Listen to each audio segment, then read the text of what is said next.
brought me up from the ashes, and from the pit gave me a song to sing. I pour my oil, I wasted on you, as you called my name, gave me identity. I was an orphan with no belonging. Bonjour, on va commencer, donc je vous invite à vous installer, à vous mettre à l'aise et à fermer les yeux, vous incliner dans la prière.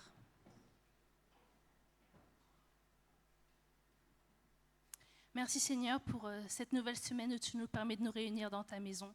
Merci pour ce lieu, merci pour cette assemblée et aujourd'hui pour cette opportunité que tu nous permets bien de revenir devant toi pour te célébrer, pour élever ton nom Seigneur.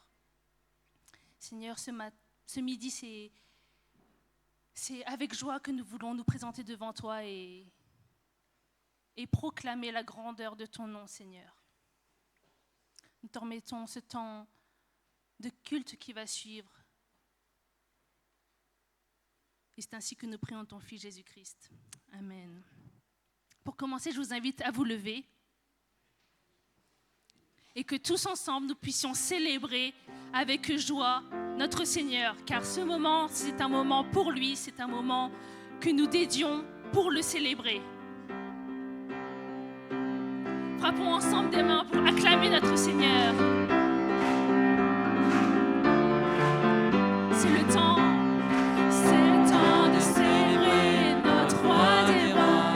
C'est le temps de célébrer, mon cœur est dans la joie. C'est le temps de célébrer notre roi des rois. C'est le temps de célébrer, mon cœur est dans la joie. Que son peuple chante, que son peuple danse.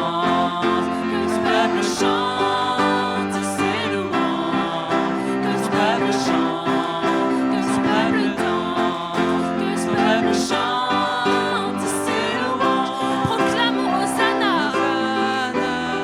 Hosanna, béni soit celui qui vient au nom du Seigneur. Hosanna, Hosanna, béni soit celui qui vient au nom du Seigneur.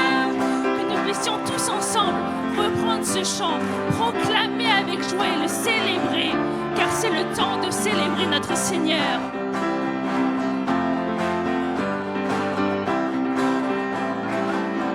Reprenons ensemble, c'est le temps. C'est le temps de célébrer notre roi des rois.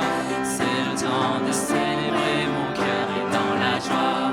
C'est le temps de célébrer notre roi des rois. De célébrer, mon cœur est dans la joie. Que son peuple chante, que son peuple danse, que son peuple chante ses louanges.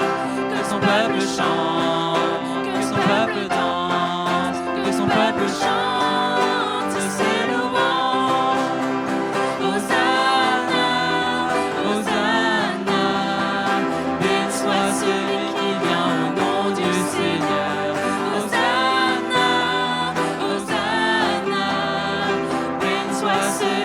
Viens au nom, Hosanna, Hosanna, proclame Hosanna, béni soit celui qui vient au nom du Seigneur. Hosanna, Hosanna, béni soit celui qui vient au nom du Seigneur. Béni soit celui qui vient au nom du Seigneur. Béni soit celui qui vient au nom du Seigneur.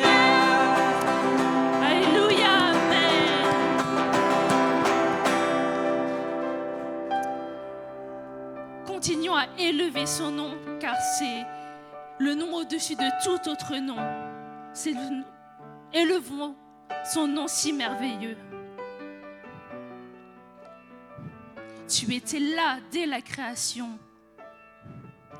Tu étais là dès la création. Fils unique du Dieu très haut.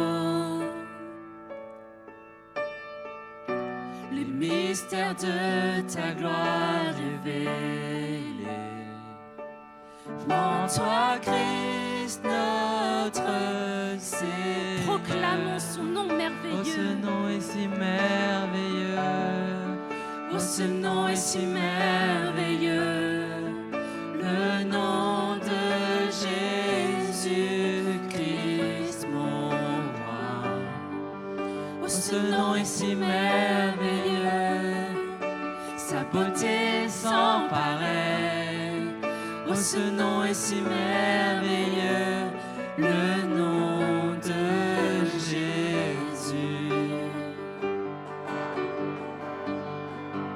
Tu n'as pas voulu les cieux sans nous. Tu n'as pas voulu les cieux sans nous. Alors Jésus, tu es venu. Son amour a vaincu le péché. Son amour a vaincu mon péché. Plus rien ne peut nous séparer. Oh, ce nom est si glorieux. Oh, ce nom est si glorieux. Le nom de Jésus-Christ, mon roi. Oh, ce nom est si glorieux. Sa beauté sans pareil. Oh, ce nom est si glorieux. Le nom de Jésus. Ce nom est si Glorieux.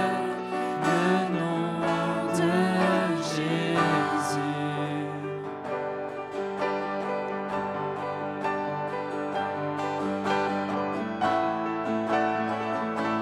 Élevons nos voix tous ensemble, proclamons qu'il a déchiré le voile et nous a donné accès au Père. Par son sacrifice, aujourd'hui, nous pouvons nous tenir devant lui, nous pouvons lui parler. Chantons ensemble, la terre a tremblé.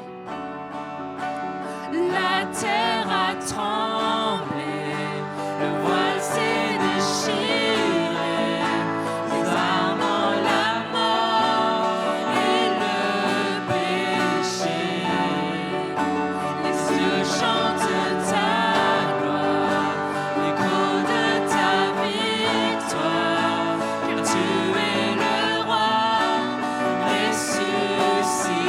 Tu es sans rival.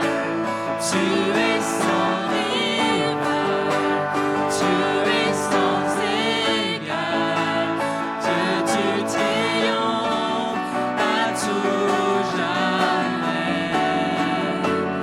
À toi soit le règne, à toi soit la gloire, car ton nom surpasse tout autre. Reprenons les sans rival, sans égal.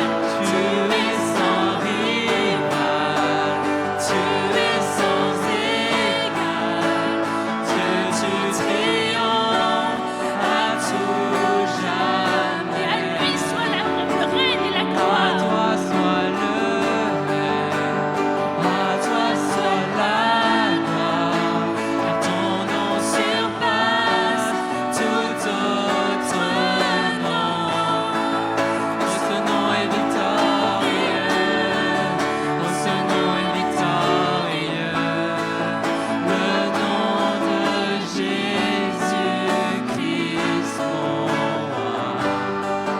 Oh, ce nom est victorieux, sa puissance est sans pareil. Oh, ce nom est victorieux, le nom de Jésus. Oh, ce nom est victorieux, le nom de Jésus. Oui, toute la gloire revient à notre Seigneur. C'est pourquoi nous voulons continuer à élever son nom et rendre gloire à son nom, que tous ensemble, d'un même cœur, nous puissions élever nos voix et juste lui rendre gloire.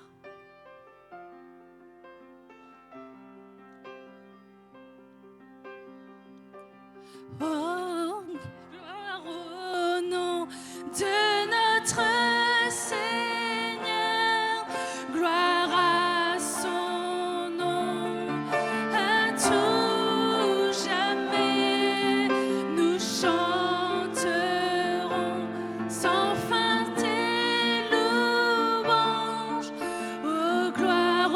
chantons ensemble, encore une fois, oh gloire au nom de notre Seigneur.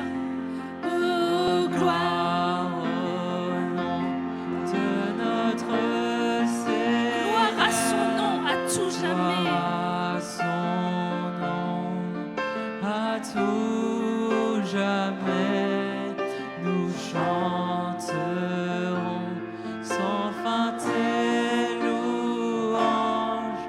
Oh gloire à toi, ô Dieu.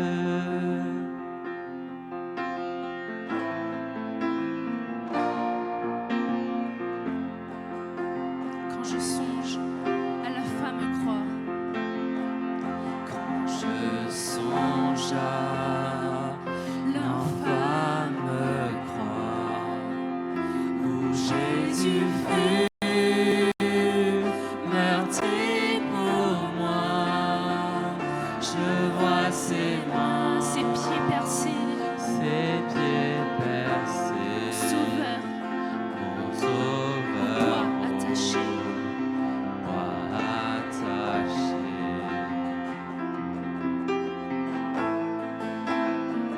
Son corps lié, de l'âme trempée, dans le tombeau fut déposé, l'entrée d'une lourde pierre, le Messie était laissé. Chantons gloire à son nom. De notre Seigneur, gloire à son nom, à tout jamais, nous chanterons sans fin tes louanges. Oh gloire à toi, ô Dieu. Mais au matin du troisième jour, Au matin du troisième proclamons-le, le Fils des cieux est ressuscité. La mort n'est plus, La mort n'est elle est vaincue. Elle est vaincue, les anges acclament Christ notre roi. Et toute la gloire à notre Seigneur. Oh, gloire au nom de notre Seigneur, gloire à son nom, à tout jamais, nous chanterons sans fin tes louanges. Oh, gloire à toi, ô Dieu. Toute la gloire à notre Dieu. Gloire au nom de notre Seigneur, gloire à son nom, à tout jamais, nous chanterons sans fin tes louanges. Oh, gloire à toi, ô Dieu. Il reviendra de blanc vêtu, percer la nuit, notre Jésus, et je serai parmi les saints, cultivés par sa gloire sans fin. Gloire à notre Dieu. Oh, gloire au nom de notre Seigneur, gloire à son nom, à tout jamais, nous chanterons sans fin tes louanges. Oh, gloire à toi, ô Dieu. Oui, Seigneur, gloire à toi. Oh, gloire à toi, ô Dieu. Merci Seigneur pour ce culte, Seigneur. Merci pour cette louange que tu nous permets, ce privilège de rendre gloire, Seigneur. Et je te prie que tu puisses accepter nos adorations, Seigneur. Et je te remercie.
mets la suite de ce culte entre tes mains, que tu puisses bénir l'orateur et que tu puisses vraiment ouvrir nos cœurs et qu'on puisse apprendre plus de toi aujourd'hui, Seigneur. Et c'est ainsi que je te prie dans le nom de ton Fils Jésus-Christ. Amen.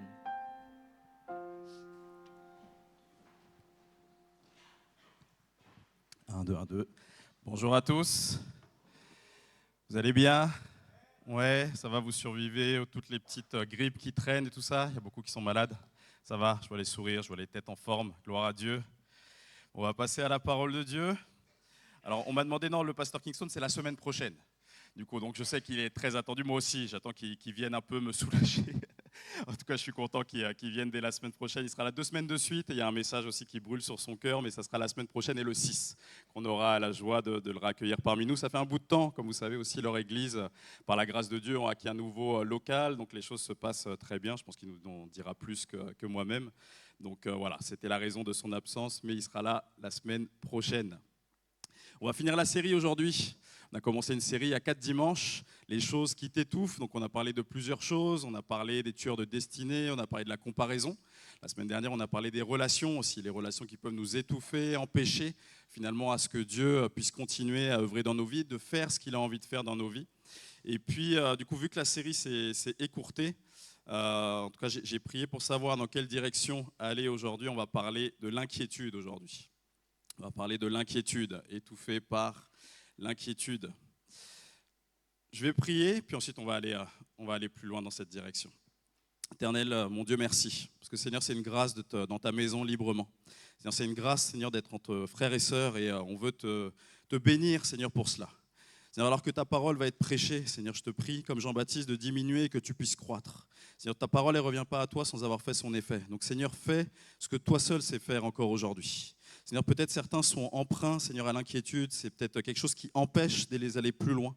Et je te prie aujourd'hui que tu puisses délier, Seigneur, déraciner ces ronces qui étouffent la semence et qui étouffent l'œuvre extraordinaire que tu veux faire dans chacune des vies.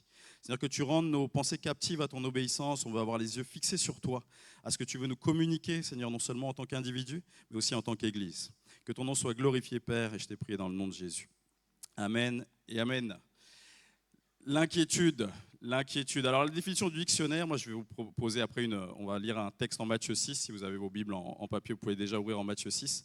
Mais l'inquiétude, voici ce que nous dit le dictionnaire, et puis ensuite je me suis tenté à une définition. L'inquiétude, c'est un état pénible déterminé par l'attente d'un événement, d'une souffrance que l'on craint, par l'incertitude où l'on est. On va ouvrir la parole de Dieu et on va voir qu'est-ce que Dieu veut nous dire aujourd'hui. Matthieu 6, verset 25 à verset 34. Donc on est sur le sermon sur la montagne, vous savez. Et on va lire du verset 25 à verset 34, c'est 9 versets.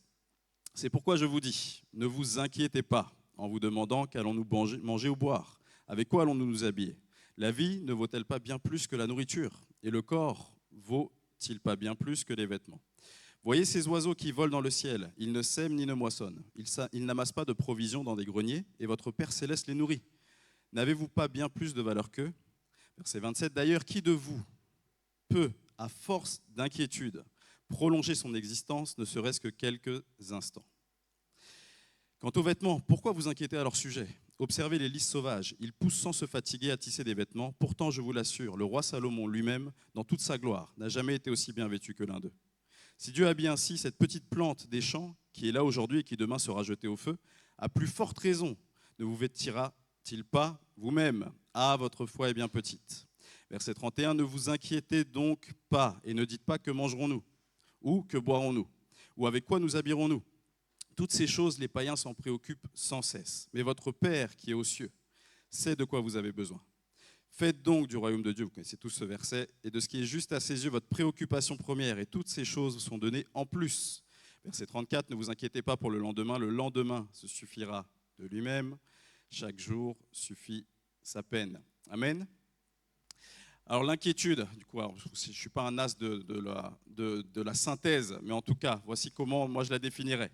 L'inquiétude, c'est un état de souffrance, en effet. C'est un état de souffrance qui lèse et ronge ton aujourd'hui, sans toutefois détenir la capacité d'avoir une quelconque influence sur ton lendemain, si ce n'est qu'une seule, l'étouffer.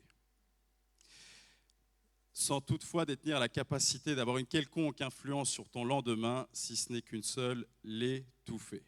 En d'autres termes, c'est ce que nous dit Jésus ici. En fait, l'inquiétude ne va jamais amener quelque chose. Ce qu'il pose comme question, et je pense qu'on est tous, personne n'est capable de répondre à cette question-là, si ce n'est du coup de réaliser à quel point finalement du coup l'inquiétude n'a pas de sens. Mais qui peut prolonger la durée de sa vie, ne serait-ce que d'un instant, par son inquiétude? L'inquiétude, c'est quelque chose qui nous bloque, c'est quelque chose qui nous ronge bien souvent, et vous savez qu'on est dans un pays où il y a le plus grand taux, alors je ne sais pas si c'est encore d'actualité cette statistique, mais de consommation d'antidépresseurs et toutes ces choses, les gens sont inquiets, les gens sont stressés, et on voit que cette inquiétude, elle pèse même sur le corps de Christ parfois. Alors que pourtant, et on va le voir, du coup la Bible nous encourage et nous dit de nous inquiéter de rien. Donc j'ai que 2 points aujourd'hui, mais vous allez comprendre, le deuxième est un peu plus long. Le premier point, l'inquiétude, elle est symptomatique. C'est un symptôme finalement. Du coup, vous savez, les émotions sont un indicateur. Les émotions, elles nous indiquent quelque chose qui va ou qui ne va pas. Donc elles ne sont pas totalement néfastes. Les émotions, on ne peut pas fonder notre vie sur les émotions, mais en même temps, elles vont indiquer que quelque chose ne va pas. Et si ta vie est sans cesse dans l'inquiétude, si ta vie elle est sans cesse dans le souci du lendemain, c'est peut-être symptomatique de quelque chose. Donc on va avoir 3 symptômes et ensuite on va voir du coup quelques conseils que je vais vous donner et que je prie que vous mettiez en application si c'est une lutte dans votre vie, l'inquiétude. Donc c'est les 3 C, connaissance, confiance, connexion. Premièrement, l'inquiétude c'est un signe de manque de confiance, de connaissance de Dieu. L'inquiétude est un signe d'un manque de connaissance de Dieu. Vous savez, il y a 2 types de connaissances. D'ailleurs, même dans le mot en grec, vous pourrez étudier, du coup, alors je ne sais plus dans quel texte aux Philippiens, on voit même que Paul utilise les deux à alterner. Mais il y a une connaissance qui est plutôt théorique, celle qu'on apprend, donc c'est la connaissance dans le sens information. Et il y a une connaissance qui est plutôt pratique. Donc c'est quelque chose qu'on expérimente. Vous vous souvenez d'ailleurs, l'année dernière, c'était la thématique de toute l'année, expérimenter Dieu. Et c'est cette connaissance, finalement, qui va amener une transformation dans nos vies.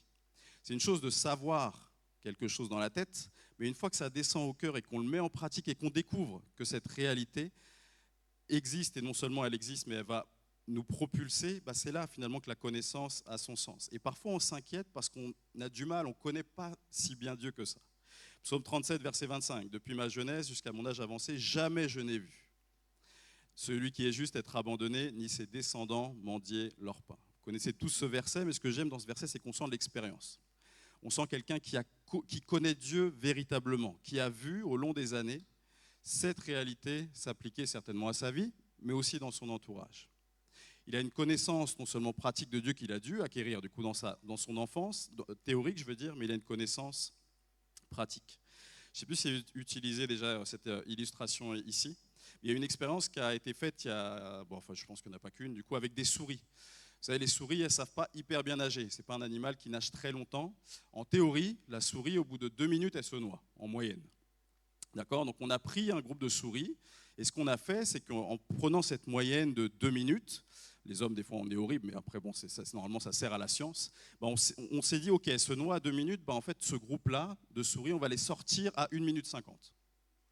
Donc à chaque fois, il les mettait dans l'eau et à 1 minute 50, avant que ça y est, elle suffoque et qu'elle se noie, il les retirait. Et ils se sont rendus compte que ce groupe de souris ont développé une capacité qui était hors norme. Non seulement elles ne tenaient plus 2 minutes, mais elles pouvaient tenir 5, certaines, elles pouvaient parfois tenir 10 minutes dans l'eau avant de se noyer. Pourquoi, en fin de compte? Qu'est-ce qui a changé? Est-ce que c'est les capacités de nageuses? En fin de compte, non.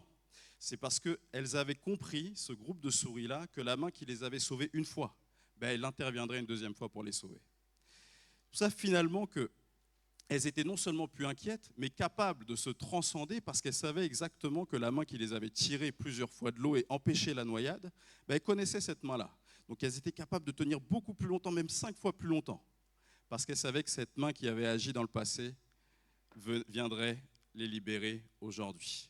C'est la connaissance, cette connaissance-là. Parfois, on s'inquiète parce qu'on a un manque d'expérience avec Dieu ou qu'on n'a pas cette connaissance que oui, mon Dieu l'a fait dans la vie de quelqu'un, mon Dieu l'a fait dans ma vie, donc forcément, la situation que je traverse, je n'ai pas à m'inquiéter parce que je sais qu'il tient ma vie entre ses mains et qu'il va le faire. Quand on sait que Dieu va agir, on trouve une force qu'on ne soupçonne pas. Ce n'est pas du déni, on ne nie pas l'existence de nos problèmes, mais on sait juste que la main de Dieu qui a agi hier va agir aujourd'hui. C'est la connaissance. Vous savez, je méditais du coup hier matin sur ces 2 textes-là. On ne va pas lire en entier Jérémie 31, vous lirez versets 31 à 34 et 1 Jean 2, verset 27. Ça nous dit, on va juste lire le verset 34 pour Jérémie 31, ça nous dit celui-ci n'instruira plus, donc ça nous parle de cette nouvelle alliance, hein, n'instruira plus son prochain, ni celui-là son frère, en disant connaissez le Seigneur, car tous me connaîtront, depuis le plus petit d'entre eux jusqu'au plus grand. Déclaration du Seigneur, je pardonnerai leurs fautes, je ne me souviendrai plus de leurs péchés. 1 Jean 2, 27, ça va un peu dans cette même pensée. Quant à vous, l'onction que vous avez reçue de lui demeure en vous, et vous n'avez pas besoin que quelqu'un vous instruise, mais comme son onction vous instruit sur tout, elle est vraie et elle n'est pas mensonge. Demeurez en lui comme elle vous y a instruit. Il ne faut pas s'y méprendre. Ce texte, ça ne veut pas dire de ne pas étudier, ça ne veut pas dire de ne pas apprendre la parole de Dieu ou d'aller se former. Ce n'est pas du tout ce qu'il est question. Mais en même temps, on a le meilleur des enseignants qui est le Saint-Esprit. Et plus tu connais Dieu dans son intimité, plus tu avances aussi en cheminement avec Dieu. En effet, l'inquiétude va parce que c'est lui qui va t'enseigner. Comme ces souris ont appris cette leçon-là. Ils savaient qu'ils n'allaient pas se noyer parce qu'une main allait venir la libérer. Donc c'est le premier symptôme. Parfois, c'est un manque de connaissance. L'inquiétude aussi, c'est un manque, souvent, du coup, ça peut être un signe d'un manque de confiance en Dieu. Philippiens 4, 6, on va beaucoup se poser sur ce verset aujourd'hui. Ne vous inquiétez de rien, mais en tout, par la prière et la supplication, c'est notre version, avec des actions de grâce, faites connaître à Dieu vos demandes. Vous savez, on cite tout le temps ce verset-là. C'est un verset qui est extraordinaire. Mais un tout petit peu plus loin, le verset 19, voici ce que dit Paul. Il va dire, mon Dieu comblera tous vos besoins. Mon Dieu comblera tous vos besoins selon sa richesse, dans la gloire en Jésus-Christ. Mon Dieu, même eux, ils ont dit Amen. Mon Dieu comblera tous vos besoins. Est-ce que Dieu a déjà manqué à un de tes besoins? Est-ce que Dieu n'a pas honoré un de tes rendez-vous? Enfin, parfois, on a du mal à mettre cette confiance-là, alors que pourtant, il y a des choses qui nous sont garanties. Et on cherche parfois, et même on passe du temps à chercher des choses que pourtant, on a déjà acquises en Christ. Dieu n'est pas un homme, Nombre 23, 19, Dieu n'est pas un homme pour mentir, ni un humain pour se repentir. A-t-il jamais parlé sans qu'il tienne parole? Et n'accomplit-il pas ce qu'il a déclaré? Le problème parfois, c'est qu'on associe Dieu à notre mentalité humaine, ou même des fois la notion, peut-être qu'on a d'un père, la notion qu'on a d'un ami, et on a vécu des choses et on associe Dieu. Mais Dieu n'est pas dans ça. Dieu n'est pas un homme pour mentir. Et donc on peut lui faire pleinement confiance. C'est ça que l'inquiétude parfois révèle qu'on a du mal. On a vécu des choses, il y a des choses qui peut-être n'ont pas été honorées. On voit dans la vie de Joseph, c'est incroyable du coup comme lui au niveau relationnel, il aurait eu toutes les raisons finalement de ne pas faire confiance à Dieu. Mais pourtant, il n'a jamais associé l'homme à Dieu. Il a continué à marcher dans cette crainte et on a vu Dieu se manifester de manière extraordinaire. Troisième symptôme, ça peut être symptomatique aussi. L'inquiétude est un signe d'un manque de connexion à Dieu. Philippiens 4, 6, on continue sur ce verset. Ne vous inquiétez de rien, mais en tout, par la prière et la supplication avec des actions de grâce, faites connaître à Dieu vos demandes. Prière, supplication, action de grâce. On n'a pas le temps de creuser aujourd'hui, mais la supplication, même dans la Nouvelle Alliance, ce n'est pas vraiment ça le sens. Hein. Du coup, c'est plus l'intercession qui est derrière, parce qu'on n'a pas à supplier, étant donné que les choses nous ont été acquises par Christ. Mais en tout cas, c'est ça, c'est tellement fort. Hein. Faites connaître à Dieu vos demandes. Et combien de fois nos vies, on est inquiet parce qu'on n'a pas cette connexion à Dieu qu'on devrait. Vous savez, on va faire un petit test. Je vais regarder, on va mettre 30 secondes, les asthmatiques s'abstenir, on va prendre 30 secondes, moi je ne le fais pas parce que j'ai déjà fait chez moi, d'apnée ensemble, ça vous dit? Pendant 30 secondes, vous ne respirez pas. Les asthmatiques, du coup, ne le faites pas, j'ai pas envie de passer sur BFM ce soir, un pasteur étouffe ses fidèles, je ne suis pas dans ça. Donc 30 secondes, je vous dis le top, c'est parti. On va voir si vous rougissez autant que les blancs. Vous n'avez pas envie de rigoler, hein? Chaki, tu vas y arriver. On voit les sportifs, hein, ça commence à se démarquer. Là, on est à 15 secondes. Il faut aller à la salle, mon frère. Bon, allez, je vous lâche à 25. C'est bon? Est-ce que ça va bien? Vous sentez? Ouais? Vous êtes rouge un peu. Hein. Il y en a qui reprennent leur souffle. Vous savez ce qu'on dit? Alors, on a attribué cette citation à Luther pendant des années, mais visiblement, ce n'est pas lui. On dit que la prière est la respiration du chrétien.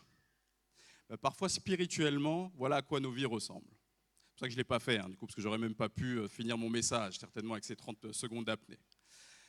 fait, c'est tellement fou, ce qui est quelque chose, enfin je suppose que vous ne le faites pas tous les jours ça, du coup moi non plus je ne m'amuse pas à retenir mon souffle tous les jours, et pourtant, ce qu'on ne fait pas dans la chair, ce qu'on ne fait pas dans notre corps, on le fait avec notre esprit. Parfois on reste en apnée pendant des temps et des temps, parfois même il y a des personnes que tu rencontres, ça fait des semaines qu'elles n'ont pas prié, et on ne réalise pas que finalement, c'est là d'où vient on dit suffocation, c'est ça? En tout cas les personnes suffoquent spirituellement, elles ne sont plus aérées, il n'y a plus rien qui se passe. Pourquoi? Parce que ce temps d'apnée est juste prolongé. Et c'est là où l'inquiétude arrive. Finalement, ce verset est tellement simple à comprendre, mais à mettre en application, on voit que c'est plus compliqué. Mais nos vies en Christ ne devraient pas refléter du coup l'inquiétude parce qu'on sait. Et il y a un transfert, c'est ça que j'aime dans ce verset. C'est même un bon transfert. On transfère nos inquiétudes, on transfère nos poids, on transfère nos fardeaux. Et qu'est-ce que Dieu va nous amener? Du coup, on le voit dans la suite du verset. Sa paix qui surpasse toute intelligence. On donne nos galères et il nous transfère sa paix. C'est magnifique la vie chrétienne, non?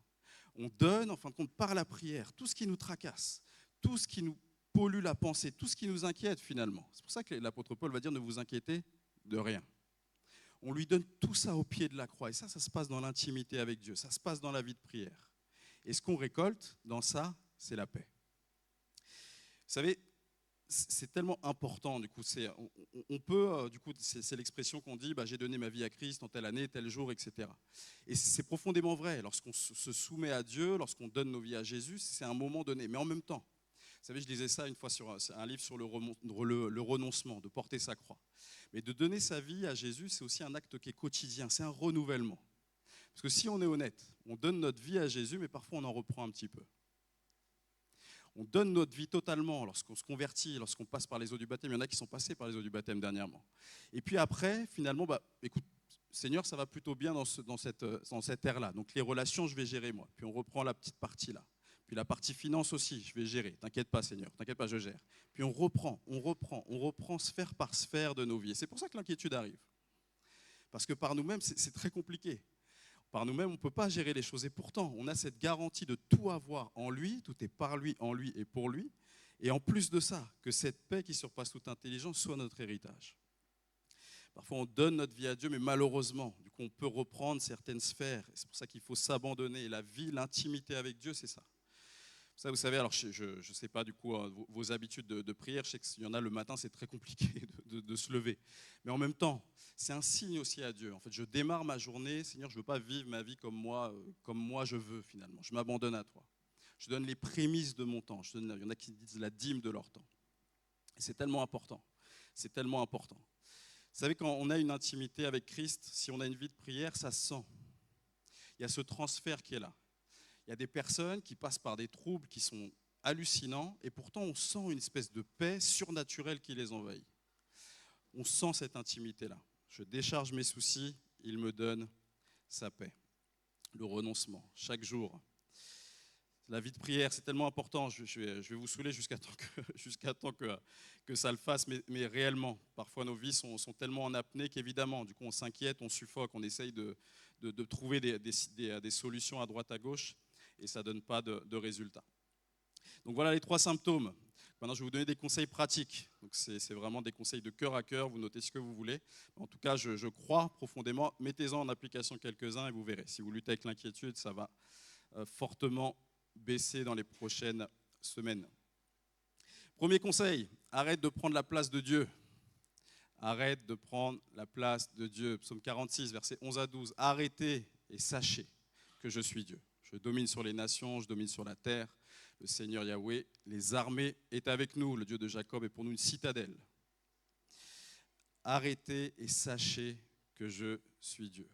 Comme je vous l'ai dit, du coup, je suis pleinement concerné, le message de la semaine dernière. La gentillesse, des fois on peut dire mais c'est bien.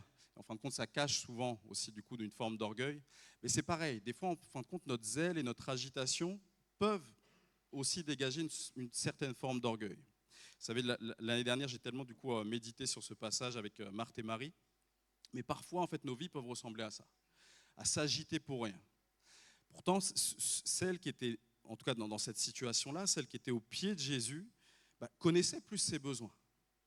Et c'est ça aussi, des fois, l'inquiétude, on veut prendre la place de Dieu. Seigneur, je vais faire tout pour toi, et puis je m'agite, et finalement, on ne prend pas le temps Seigneur, je veux te connaître, je veux savoir c'est quoi tes objectifs pour moi, je veux savoir ce que tu m'as mis entre tes mains pour pouvoir aller et faire ce que tu me demandes de faire.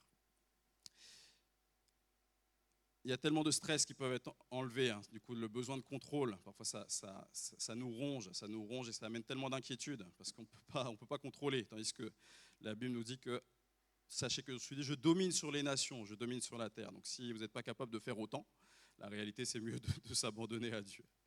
Les bonnes idées ne sont pas forcément du coup la volonté de Dieu. Est-ce qu'on doit demander à Dieu qu'est-ce qu'il veut de nous? Seigneur, qu'est-ce que tu veux toi? C'est quoi ta volonté pour ma vie? Vous savez, la volonté de Dieu pour ma vie, c'est ce qu'il a dit. En fait, mon fardeau est doux et léger. Si vous êtes dans un état de stress, de pression, d'inquiétude, il est possible que vous faites des choses que Dieu n'a pas demandé de faire. C'est possible. Et certains sont capables de faire beaucoup.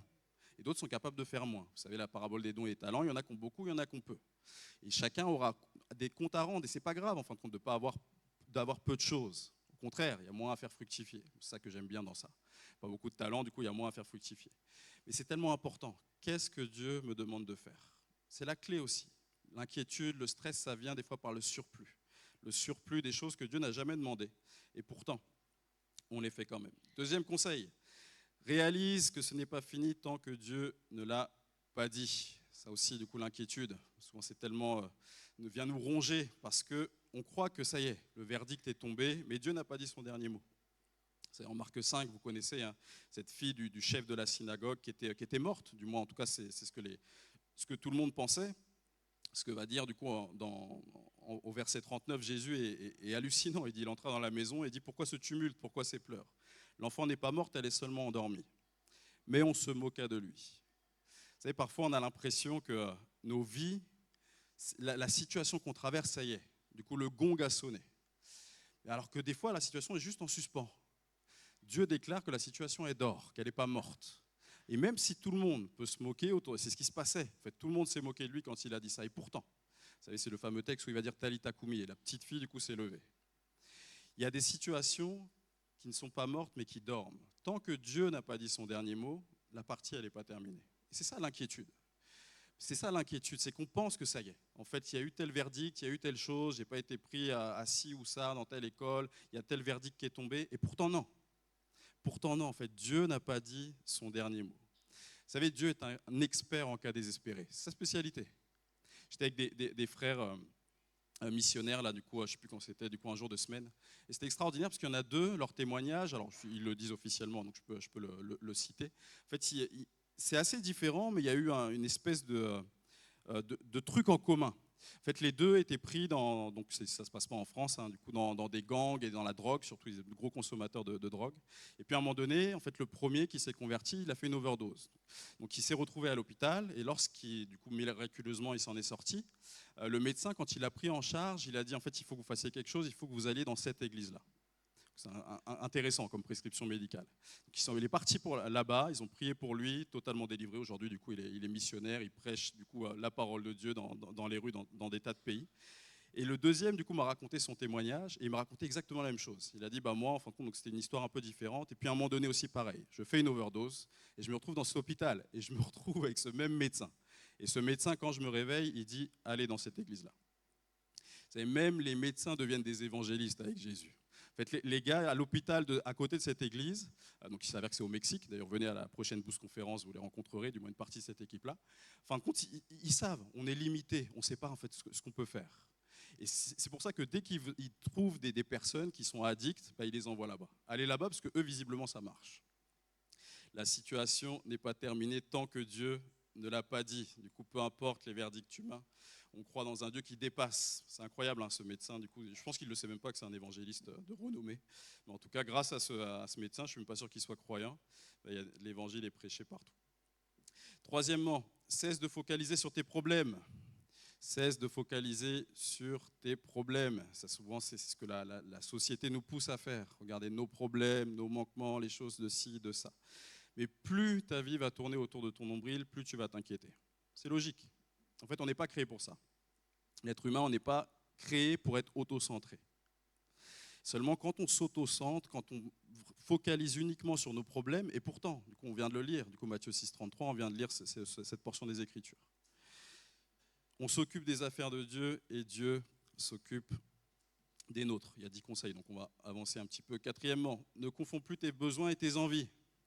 Très important, et ça je crois que c'est une grosse source d'inquiétude dans le monde dans lequel on vit, puisqu'on se crée des besoins. Donc c'est la promesse de Dieu. Dieu a dit qu'il prendrait soin de tous nos besoins.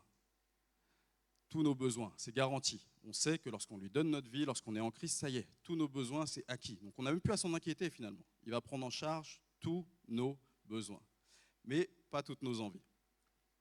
C'est ça en fait la différence. Et on est dans une société qui brouille tout, ou finalement une société qui va nous créer des besoins qui n'existent même pas, une société qui va nous pousser à penser que des choses sont des besoins alors qu'elles ne sont pas du tout des besoins vitaux.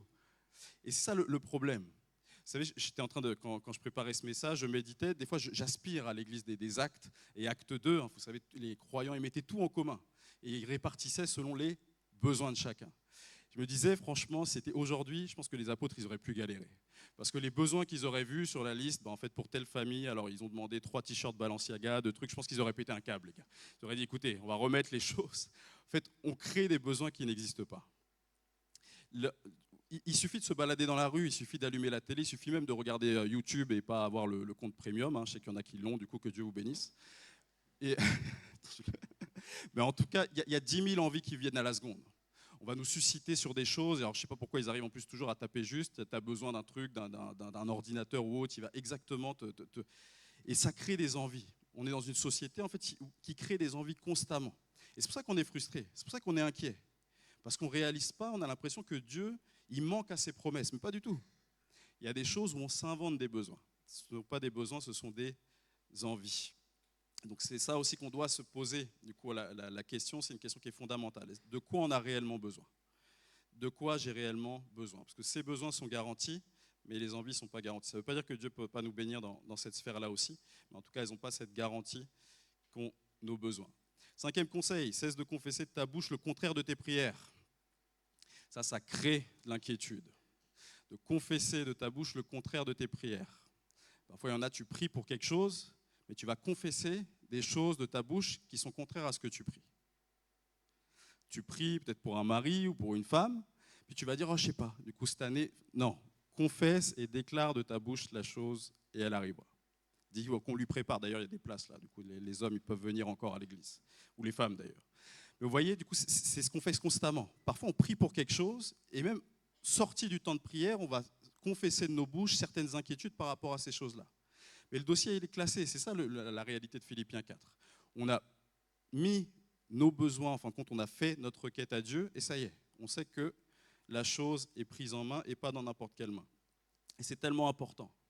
Vous savez, Pierre, c'est le seul homme, mis à part Jésus, en tout cas, certains ont dû tenter après. Qui ne l'a pas fait dans une piscine, essayer de marcher sur l'eau? Ok, vous êtes tous comme moi. En tout cas, Pierre est le seul humain à l'avoir fait, de ce qu'on sait en tout cas.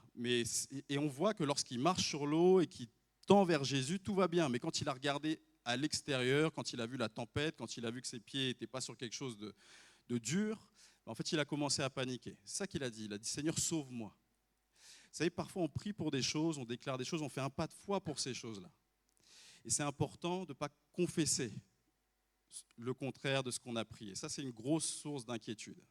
Vous verrez que quand vous cessez de le faire, l'inquiétude va partir. Vous savez que mon Dieu s'en charge, ça y est, j'ai remis du coup ce dossier, il est en traitement et je sais que ça va aller. 6e conseil, demain n'est qu'une espérance. Alors apprends à vivre le aujourd'hui, ce que nous a dit le texte qu'on a lu en introduction. Le lendemain se chargera de lui-même. Aujourd'hui, c'est déjà beaucoup. Et demain, ce n'est pas garanti. Comme je le dis de temps en temps, aujourd'hui, c'est un bonus. On ne sait pas si demain, du coup, Dieu va renouveler le souffle dans nos poumons. J'espère. Mais on ne sait pas. C'est absolument pas garanti. C'est pour ça qu'aujourd'hui, c'est déjà beaucoup. Parfois, on perd notre temps à s'inquiéter pour le lendemain, à s'inquiéter de ce qui va se passer, alors qu'il y a déjà un aujourd'hui à gérer. L'inquiétude, elle te vole ton aujourd'hui. Elle te vole ce que Dieu veut faire là. Vous savez, je pense que chaque matin aussi, vous priez ça. Du coup, les bontés de l'Éternel, elles se renouvellent chaque matin. Il y a des choses à aller chercher chaque jour. Et l'inquiétude nous ronge ces choses-là, parce que je vais être dans le demain, dans ce qui va se passer dans 1 an, dans 3 ans, dans 5 ans, où je serai dans 10 ans. Et pourtant, le aujourd'hui est déjà beaucoup. Proverbe 13, verset 12, j'aime énormément ce verset. Un espoir différé rend quoi? Le cœur malade. Un espoir différé rend le cœur malade, mais un désir exaucé est comme un arbre de vie. L'inquiétude n'améliore pas le lendemain, elle vole le aujourd'hui. 7e conseil, et ça c'est notre génération à fond. Maman ne doit plus être l'objet de ton adoration.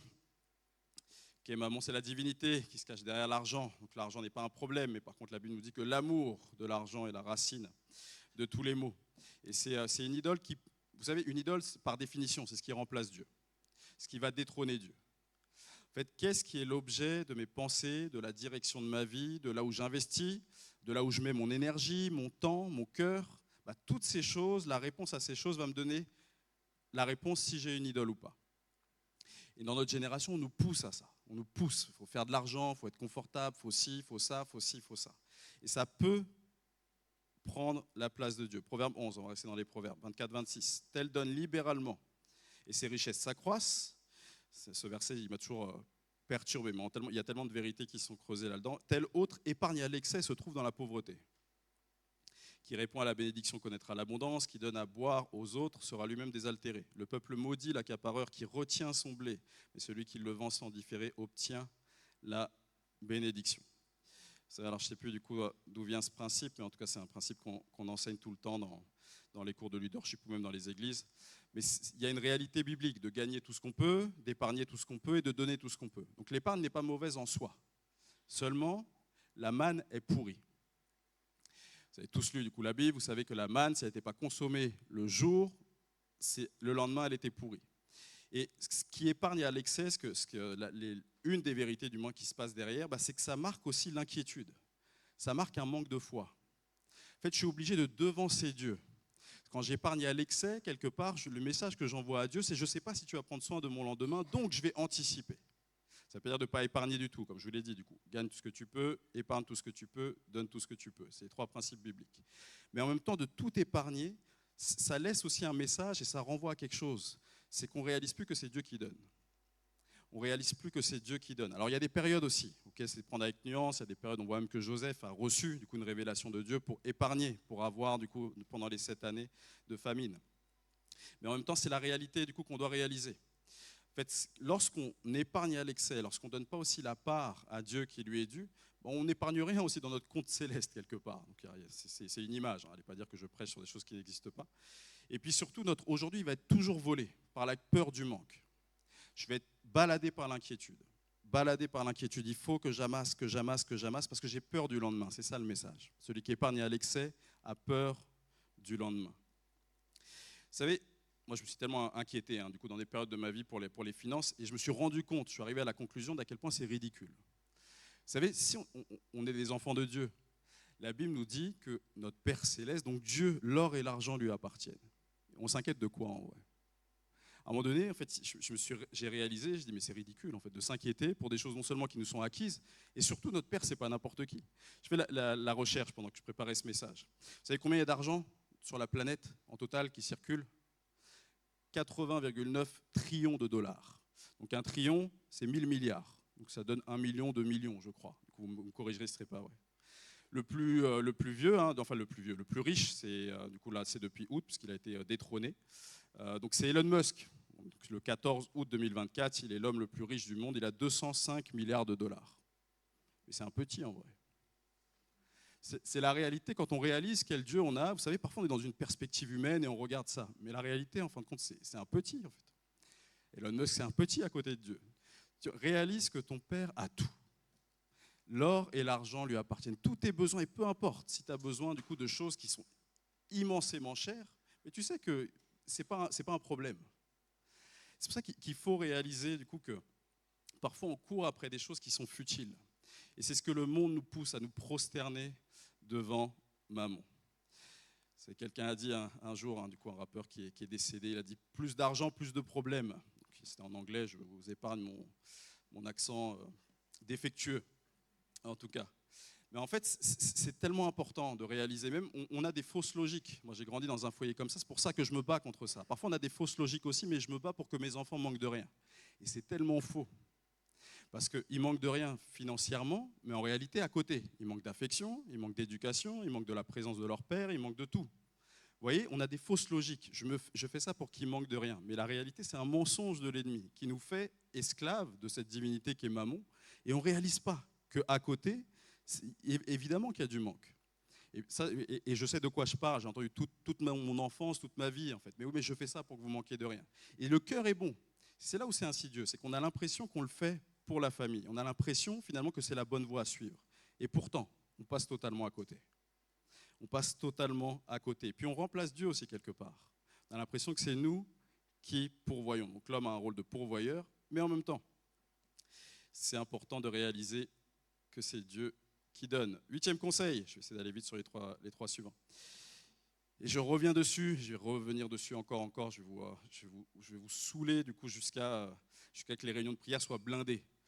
Et si tu prenais enfin ta vie de prière au sérieux, ton inquiétude dévoile que prier chez toi n'est pas une habitude. Parfois c'est ça. Vous savez, ça se sent quand quelqu'un prie. Il y a quelque chose chez les personnes qui prient, qui ont une intimité avec Dieu qui est autre. Ça se sent tout de suite. Même en fait, il n'y a même pas besoin de parler. On le sent, du coup, il y a quelque chose de spirituel chez ces personnes-là. Et en général, un des éléments, c'est cette sérénité-là. On a l'impression que les choses leur passent par-dessus. Cette connexion, le lieu secret. Ne vous inquiétez de rien, priez. C'est ça en gros que Paul est en train de dire. Il le dit beaucoup mieux, mais en tout cas c'est ça. Ne vous inquiétez de rien, priez. Vous savez, l'inquiétude c'est une alarme. Hein. C'est ce qu'a dit un pasteur, je ne sais plus du coup quand c'était. Ça s'est beaucoup partagé, mais c'est justement une alarme pour te rappeler de prier. À partir du moment où tu t'inquiètes, c'est un rappel qu'il serait peut-être temps de te mettre à genoux et de te retrouver avec ton Père Céleste tout simplement. L'intimité avec Dieu. Vous savez, quand on est un cœur à cœur avec Dieu, lorsqu'on est dans sa présence, en fait, le monde peut s'écrouler à côté. En fait, il y a quelque chose où ça vous passe par-dessus. Vous savez qu'il est au contrôle de tout. Cette paix qui surpasse l'intelligence, elle vous enveloppe. C'est pour ça que c'est tellement important. Des fois, on a la vision d'un Dieu qui est limité. Seigneur, je vais juste te concerter pour certaines choses. Mais en fait, non. La présence de Dieu, l'intimité, c'est ça le remède. C'est ça le remède à l'inquiétude et surtout la source de cette paix qui surpasse toute intelligence dont Dieu nous parle. 9e conseil, arrête de vouloir deviner ton futur, déclare-le. Ça rentre un peu dans un des conseils que j'ai dit. Jacques 3, versets 3 à 6. Quand on met un mort dans la bouche des chevaux pour qu'ils nous obéissent, nous dirigeons aussi tout leur corps. Pensez encore aux bateaux. Même s'il s'agit de grands navires et s'ils sont poussés par des vents violents, il suffit d'un tout petit gouvernail pour les diriger au gré du pilote. Il en va de même pour la langue. C'est un petit organe, mais elle se vante de grandes choses. Il ne suffit pas d'un petit feu pour incendier une vaste forêt. La langue aussi est un feu, c'est tout un monde de mal. Elle est là parmi les autres organes de notre corps et contamine notre être entier. Allumée au feu de l'enfer, elle enflamme toute notre existence. Vous savez, parfois on confesse notre inquiétude de notre bouche. Et c'est important qu'on puisse déclarer la parole de Dieu sur notre futur. C'est une discipline en vrai. Vous savez, comme ce mort-là alors j'ai jamais fait de cheval, si je crois que j'ai fait du poney quand j'étais petit. J'ai encore moins conduit un bateau, mais en tout cas, vous voyez, c'est tout petit, ce qui va diriger quelque chose d'énorme. Ben, c'est ça. Au lieu de confesser notre inquiétude de notre bouche, il faut déclarer la parole de Dieu sur notre futur. En fait, on n'ira pas plus loin que ce qu'on déclare. Souvent, c'est ça. Et c'est pour ça que l'ennemi se plaît à nous laisser dans des situations de stress et d'inquiétude, pour pas qu'on arrive à cette dimension de proclamation. J'aime énormément ce passage dans Job 3, le verset 25, qui nous dit « Tout ce que je redoute, c'est cela qui m'arrive ». Vous savez, parfois, du coup, alors comme j'ai dit, l'inquiétude, elle n'a aucun pouvoir sur le futur, elle nous ronge notre aujourd'hui. Mais en plus de ça, parfois, de s'inquiéter, d'avoir peur pour des choses, c'est comme si elles arrivaient. Vous avez déjà expérimenté ça ? Tu as peur pour un truc qui n'a pas lieu d'être, comme les parents, souvent c'est ça. Ils ont peur que leur enfant tombe, et l'enfant va tomber. Mais c'est un peu ça, du coup, la réalité dans ce qui est derrière. Ce que je redoute, c'est ce qui m'arrive. De proclamer la parole. 10e conseil, je vais m'arrêter là. Arrête de penser qu'à toi, il faut se décentrer, mettre Jésus au centre. Philippiens 4, 8, donc un tout petit peu plus loin, 2 versets plus loin. Enfin, frères et sœurs, nourrissez vos pensées de tout ce qui est vrai, noble, juste, pur, digne d'amour ou d'approbation. Tout ce qui est vertueux et mérite louange. Je ne sais pas si tu te retrouves là-dedans, mais pas moi. Moi, je ne suis pas noble, je ne suis pas juste, je ne suis pas pur, je ne suis pas digne d'amour, d'approbation. Du coup, si vous avez une image peut-être de vous comme ça, il faudra peut-être prier pour vous. Mais en réalité, les pensées, parfois, elles sont nourries que de moi et moi. Mes objectifs, mes intérêts, mes besoins, mon travail, mes finances, mes ci, mes ça. Et c'est ça le problème. Comment ne pas avoir une source d'inquiétude si je suis tout le temps auto-centré ? tout le temps centré sur moi. On peut être tout le temps inquiet parce qu'on est toujours auto-centré. Vous savez, du coup, j'irai vers ma conclusion. Colossiens 3.3, j'ai notamment ce verset aussi, ça nous dit « Car vous êtes morts et votre vie est cachée avec Christ en Dieu. » Est-ce qu'un mort s'inquiète? C'est ma vie, votre vie, vous l'avez donnée à Christ, elle est en lui. En fait, ça y est, vos désirs, vos ambitions, vos aspirations, tout ça, ça a été enterré. Ce n'est plus moi qui vis, c'est Christ qui vit en moi. Pourquoi s'inquiéter pour les choses qui nous concernent? Qu'est-ce qui concerne Dieu? Qu'est-ce que Dieu tu veux faire? Où est-ce que tu veux me diriger? C'est ça qui doit nourrir mes pensées. Qui il est, lui, sa parole, et non pas moi et moi-même.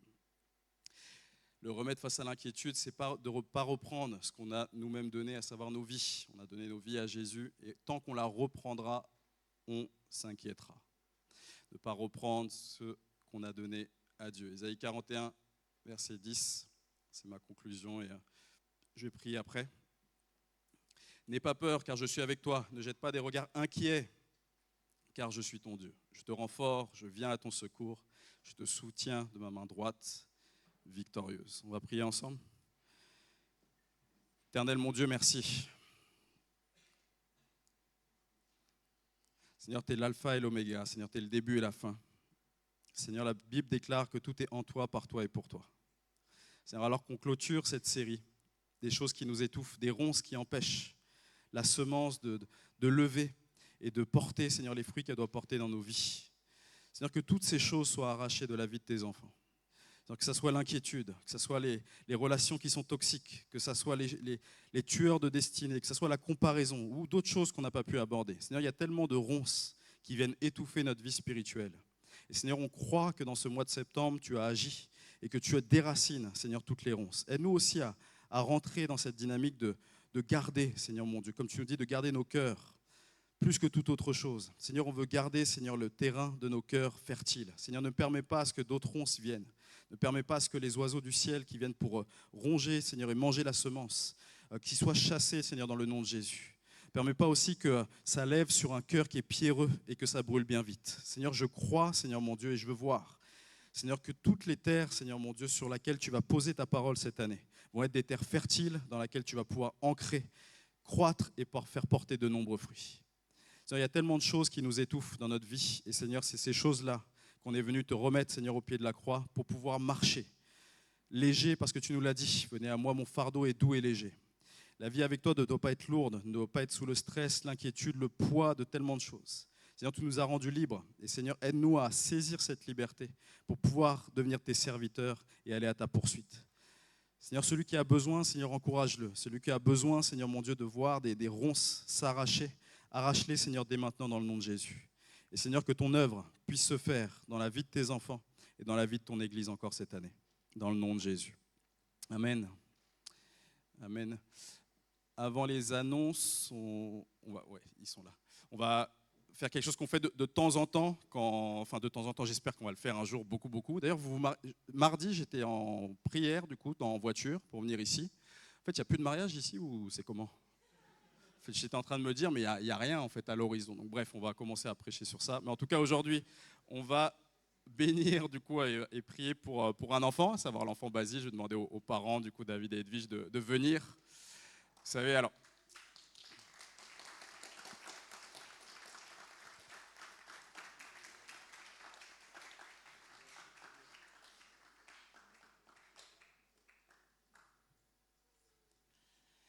qui sont beaux. Alors vous savez, du coup, on ne baptise pas les enfants, parce que du coup, bibliquement, on ne retrouve pas du coup cette vérité-là. Mais par contre, on voit au long des Écritures, vous pourrez lire dans 1 Samuel, même Jésus a été présenté au temple, que on veut, en tout cas c'est le souhait aussi des parents, de présenter du coup l'enfant, non seulement à Dieu, donc c'est comme aussi un engagement, il a l'air d'approuver, et puis aussi l'engagement des parents de l'éduquer selon les voies aussi de Dieu. Donc on va accueillir finalement ce nouveau membre dans cette famille qui est EPCP, prier pour lui, bénir l'enfant, et puis je vais introduire par un tout petit texte qu'on va lire. Je ne vous cache pas que j'ai une certaine émotion, du coup, en tout cas, Dieu sait. Et c'est une grâce d'accueillir Basile. Basile, ça veut dire roi, non ? J'ai travaillé. En tout cas, on voit dans la confession de foi, dans Deutéronome 6, vous savez, c'est la confession de foi de l'Ancienne Alliance, mais en même temps, il y a des principes à appliquer aussi. Et c'est tellement central, vous savez, la famille dans les Écritures. Et ça nous dit, Deutéronome 6, on va lire à partir du verset 3, on va lire que quelques versets, parce que je vois qu'il va s'impatienter. C'est pourquoi, ô Israël, écoute-les, veille à y obéir, applique-les, afin d'être heureux et de devenir très nombreux dans ce pays ruisselant de lait et de miel. Comme l'Éternel, le Dieu de tes ancêtres, te l'a dit. Écoute Israël, et notre Dieu, l'Éternel seul. Tu aimeras le Seigneur ton Dieu de tout ton cœur, de toute ton âme, de toute ta force. Que ces commandements que je te donne aujourd'hui restent gravés sur ton cœur. Tu les inculqueras à tes enfants, tu en parleras chez toi dans ta maison, et quand tu marcheras sur la route, quand tu te coucheras, et quand tu te lèveras. Donc la famille est centrale. Vous savez, nous on apporte juste un petit plus, du coup l'Église, mais la vie de foi se transmet en famille. Et en tout cas, c'est une joie de pouvoir consacrer du coup cet enfant. Donc le vœu de Nazir du coup n'existe plus dans la Nouvelle Alliance, donc on ne va pas lui laisser ses cheveux pousser. Vous pouvez lui faire des dégradés autant que vous voulez, mais en tout cas on va prier pour lui. Je vais faire quelque chose d'inhabituel du coup. Je sais qu'il y en a une qui a beaucoup prié pour cet enfant. Du coup, Aurélie, je ne sais pas si tu peux descendre. Tu peux sauter si tu veux, montre à quel point. Puis on va prier pour vous. On va se lever, du coup tout le monde, parce que c'est quelqu'un qui rentre dans cette grande famille aussi. On va tous étendre nos mains et on va prier pour que non seulement Dieu bénisse cet enfant, qu'il le garde, et on va prier pour les parents aussi. Vous savez, c'est une tâche qui est pas simple, il n'y a pas de mode d'emploi. Et en tout cas, on va prier pour eux et demander à ce que Dieu bénisse. Je vais mettre de ce côté-là.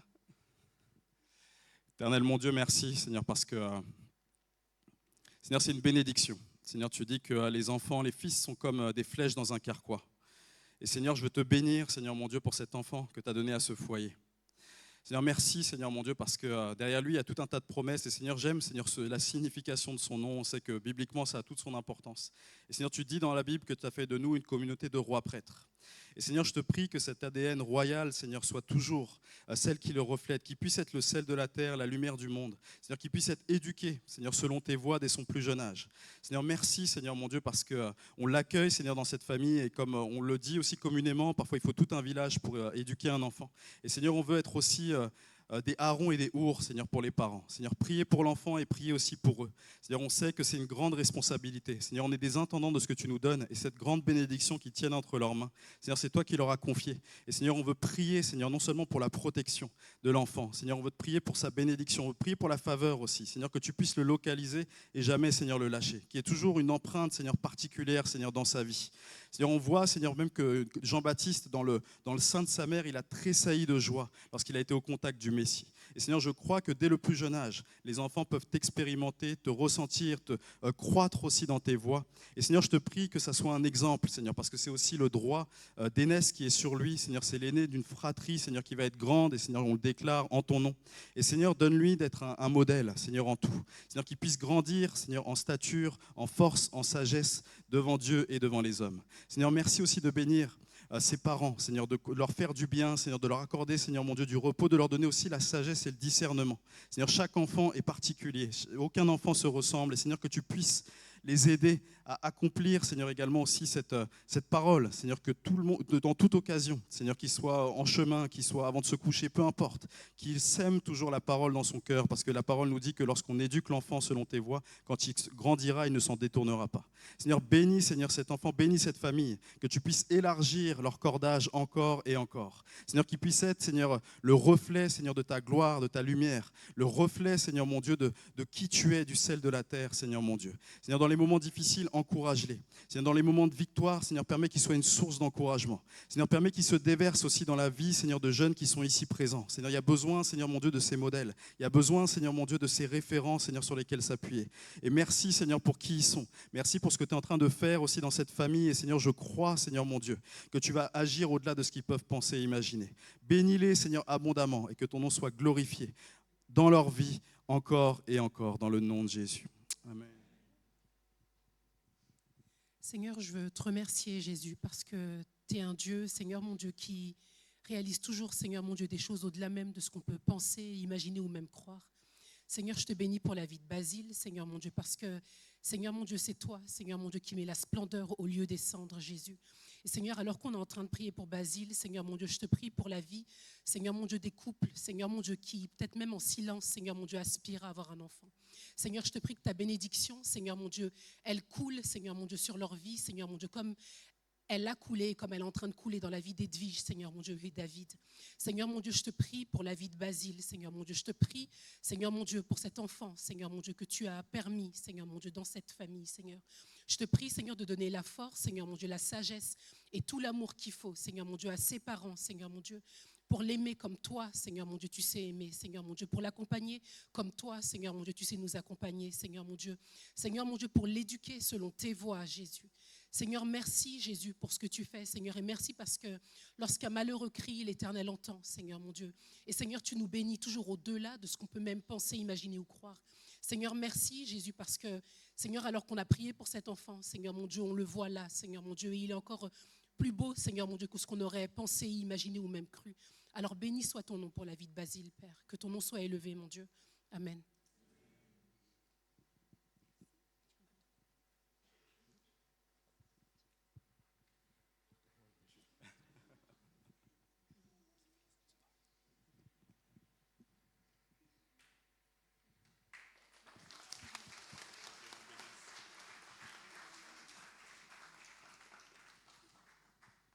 Merci pasteur, merci le couple et le bébé. Je vais rapidement faire quelques annonces, un rappel des annonces.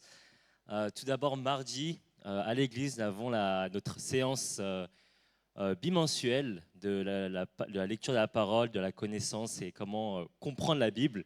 Livre ouvert à 20h, mardi. Soyez bienvenus, n'ayez pas peur de venir. Je sais que ça peut être impressionnant si on n'est jamais venu, mais il n'y a pas de quoi, c'est vraiment très, très sympa, très chill. Ensuite, nous avons, comme a dit le pasteur, la respiration pour un chrétien, c'est la prière. Et au sein de notre église, on est assez bénis parce qu'on a 3 séances de prière qui se déroulent toutes les semaines. La première qui se déroule mercredi sur Discord à 20h. La seconde qui se déroule juste avant le culte à 12h30. Et la 4e, toute nouvelle, qui est apparue il n'y a pas longtemps, jeudi à 6h du matin. Du coup, une église qui est en bonne santé, c'est quoi? C'est une église qui prie. Venez prier pour notre église, venez prier pour vos frères et sœurs, et juste venez, et ce sera trop cool. Ensuite, nous avons le groupe des jeunes qui se déroule maintenant les 2 dimanches. Nous avons le groupe Jacob à 10h et le groupe Daniel à 15h30. Pour les personnes qui y vont, essayez de faire attention dans les couloirs parce qu'on a eu quelques plaintes. Donc, soyez discrets, respectez les lieux. Et pour la semaine prochaine, je vous invite également à prier pour les personnes qui vont servir, notamment Mathieu à la présidence et le pasteur Kingston. Gardez-les dans vos prières, gardez-les durant cette semaine. Et pour terminer, nous avons également les 2 nouvelles formations qui arrivent. La première, c'est le cours essentiel qui commence la semaine prochaine, le 2 octobre. Du coup, vous avez jusqu'au 2 octobre pour vous inscrire. N'hésitez pas, c'est super sympa. Les cours essentiels, c'est comme un peu l'école dimanche, mais pour les grands. On apprend les bases, on apprend c'est quoi la foi chrétienne. Et ensuite, nous avons la deuxième, on apprend la Bible de Genèse jusqu'à Apocalypse, je ne sais plus le nom. Venez également, c'est sur Discord, pas besoin de venir sur place. C'est le matin à 9h30. Vous avez jusqu'au 5 octobre également pour vous inscrire. Ça va être super sympa également, n'hésitez pas. Et pour terminer, vous avez la boîte d'offrande qui se trouve au fond de la salle. Également le QR code qui va être affiché. N'oubliez pas de prier avant de partir et passez une bonne semaine.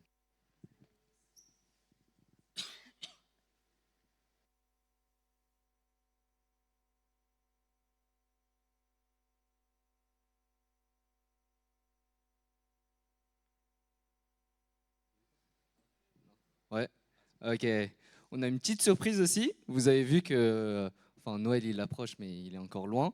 Du coup, on prépare quand même des petits spectacles. Vous avez vu la danse qui a été lancée. Du coup, là, on vous présente un petit projet. Ouais. Voilà, on a mis des heures. Applaudissez un peu, ouais. Super. Des heures de travail pour la direction artistique, comme vous avez pu le voir. Du coup, avec Marvin, je te laisse expliquer. En gros, cette année pour Noël, avec la danse, on a décidé de faire un autre spectacle, comme vous avez pu le voir, le sketch. Donc c'est une petite mise en scène que vous allez voir si vous participez. Donc si vous comptez vous inscrire ou quoi, venez me voir à la fin du culte et je pourrai noter les participants si vous êtes chaud pour ce Noël. Voilà.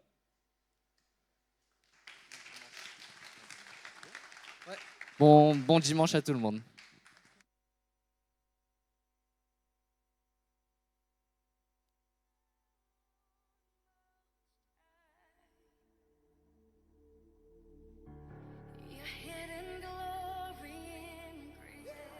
One, two.